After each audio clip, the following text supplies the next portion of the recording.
খারাপ হয়ে যাচ্ছে সেটা বলবো না, বাট আমার মনে হয় যে এর থেকে আমরা আরও ভালো টিম। আমরা লাস্ট অনেক দিন ধরেই এই ফরম্যাটটাতে ভালো করছি না, বাট আমি বিশ্বাস করি না আমরা এত খারাপ দল।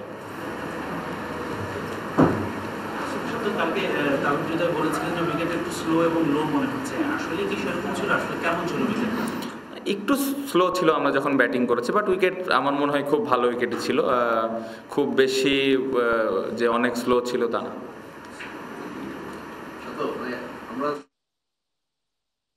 অনেক ধরনের সমস্যা খুঁজে পাওয়া যায় বা শিক্ষার ব্যাপারটা থাকে, মানে আপনি আজকের ম্যাচের পরে কি মনে হচ্ছে যে ভারতের যে তরুণ দলটা যেভাবে খেললো, মানে পার্থক্যটা আসলে কোথায় আমাদের সাথে, স্কিলে নাকি মেন্টালিটিতে নাকি পেশি শক্তিতে, মানে কোথায় পার্থক্য? স্কিলে এবং মেন্টালিটিতে দুই দিক দিয়েই। ক্যাপ্টেন, ঘুরে দাঁড়ানোর কথা আমরা সবসময় বলি, দিল্লিতে পরবর্তী ম্যাচ নিশ্চয়ই আপনার ঘুরে দাঁড়ানো সেই চিরায়ত গল্পটাই শোনানো। না, অবশ্যই ঘুরে তো দাঁড়াতেই হবে, আমাদেরই করতে হবে, বাট অবশ্যই চ্যালেঞ্জিং হবে।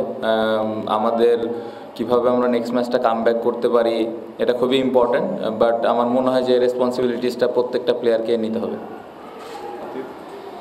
মানে সিরিজের আগে মাইককে নিয়ে অনেক কথা বলা হচ্ছিল, ইন্ডিয়ান পেস বোলার, আজকে কি আপনাদের মাথায় তার ব্যাপারে কোনো আলাদা কোনো ছিল? বিকজ ঠিক এরকম করে করছিল যে আনটেবল মনে হচ্ছিল আপনাদের কাছে?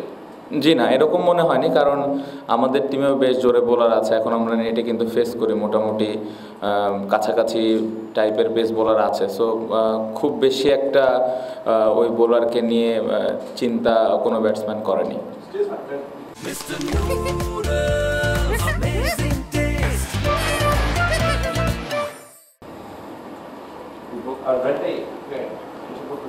মানে আমাদের টি-20 ওয়ার্ল্ড কাপেও আমাদের মানে পাওয়ার প্লে স্ট্রাইকারটা ছিল আর কি 6.5, খুব ভালো না। এইবারও কিন্তু এরকম পাওয়ার প্লেটা মনে করেন সবচেয়ে বড় চিন্তার বিষয় বাংলাদেশ টি-20-তে। না, অবশ্যই চিন্তার বিষয়, কারণ আমি যে অ্যাপ্রোচের কথাটা বলেছিলাম, এটা যদি আমাদের সাকসেস হইতে হয় তাহলে আমাদের স্টার্টটা খুব ইম্পর্টেন্ট। প্রথম 6 ওভারে আমরা কিভাবে উইকেটটা দিব না এবং রান করব, আদারওয়াইজ পরে যারা ব্যাটিং করে তাদের জন্য অনেক চ্যালেঞ্জিং হবে। সো এই জায়গাটাতে আমরা অনেক দিন থেকেই স্ট্রাগল করছি। এটা আমি যেটা বললাম যে যারা ওই জায়গায় ব্যাটিং করে তাদের খুব ভালোভাবে রেসপন্সিবিলিটিস নিতে হবে। তো ছোট করে উত্তর দিচ্ছেন, কারণ আসলে ম্যাচে বলার মতো তেমন কিছু নেই। ওভারঅল আসলে এগ্রেশন তো অবশ্যই দরকার আছে, লিটন কুমার দাস যেভাবে আউট হলেন, এগ্রেশন ঠিক আছে, but situation, ball selection, short selection এগুলো তো আসলে অনেক সময় ম্যাটার করে। তারপর মাহমুদুল রিয়াদ দল চাপে সেই সময় গিয়ে ওইভাবে আউট হওয়া, জাকের আলী অনেক হয়তো ফিঙ্গারটাই বুঝতে পারেনি, তার ওইদিকে পাওয়ার প্লেতে একেবারে কোনো রান বের করতে পারেনি। সব কিছু মিলে লুফোর্সগুলো কি যদি একটু বড় করে বলতে? কোনো ইন্ডিভিজুয়াল প্লেয়ারকে নিয়ে আমি বলতে চাই না। আমার মনে হয় যে এই পুরো ব্যাটিং ইউনিটটা আমরা ব্যাটিং করেছি আজকে, সবাই ভালো ব্যাটিং করিনি। আপনি যেটা বললেন অবশ্যই, হ্যাঁ অবশ্যই এগ্রেশন থাকবে, অ্যাপ্রোচ থাকবে রান করার জন্য, বাট ওই কিছু সিলেকশনও আমাদের ঠিক করতে হবে যে কখন আমরা কোন শটটা খেলবো বা কোন ধরনের অ্যাপ্রোচে ব্যাটিং করব। অবশ্যই এই জিনিসগুলো নিয়ে তো অবশ্যই একটা চিন্তা করার ব্যাপার আছে, বাট আমার মনে হয় যে এই জায়গাটাতে খুব ইম্পর্টেন্ট ওই অ্যাপ্রোচটা যেন থাকে। এখনই অনেক বেশি এটা নিয়ে চিন্তা করা যাবে না যে এক ম্যাচ ফেল করেছি পরের দিন আবার আমরা অ্যাপ্রোচ চেঞ্জ করে ফেলবো, এটাও করা যাবে না। বাট বুঝতে হবে যে কোন সময় আমি কোন শটটা খেলবো বা কোন অ্যাপ্রোচে ব্যাটিং করবো।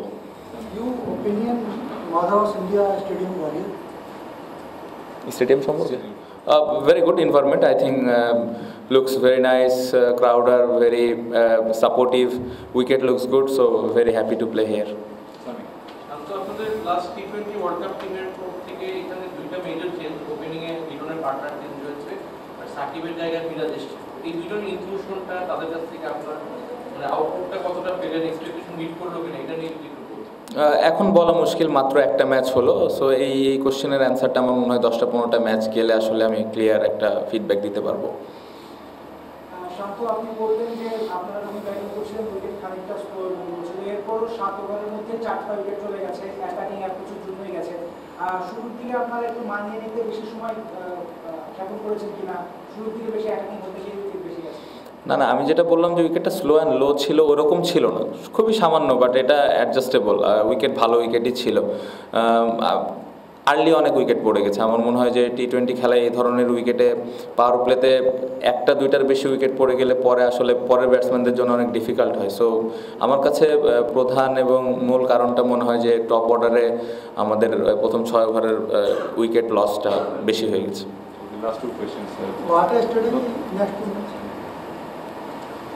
শান্ত, আসলে আজকের ম্যাচ না, আমাদের ম্যাক্সিমাম ম্যাচই টেস্ট ও সিটি ব্যাটিং ব্যর্থতা সবচেয়ে আগে আসে। ব্যাটিং খারাপ হলে আমরা ম্যাচ ফেলে থাকি।